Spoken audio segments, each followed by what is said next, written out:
Ndugu mtazamaji na mfuatiliaji wa Tambue Sheria TV, karibu tena katika wasaa mwingine. Uko nami Pastori Anton Obiero. Kwa siku ya leo naenda kukumbusha juu ya majukumu yako kama Mtanzania na mwananchi mwenzangu juu ya masuala ya sheria.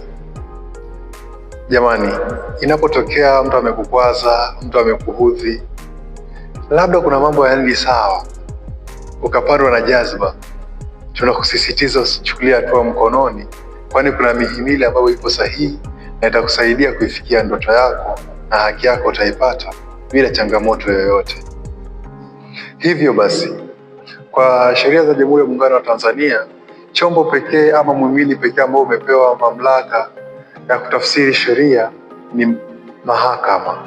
Hii imewekwa bayana na ibara ya 107A kwamba ndo chombo ambacho kinaweza kikatafsiri sheria na kikatoa haki pale ambapo unakuta imevunjwa. Kwa hiyo mtu akivunja haki yako, usichukulie hatua mkononi. Fuata hatua kwa hatua na mwisho haki yako utaipata.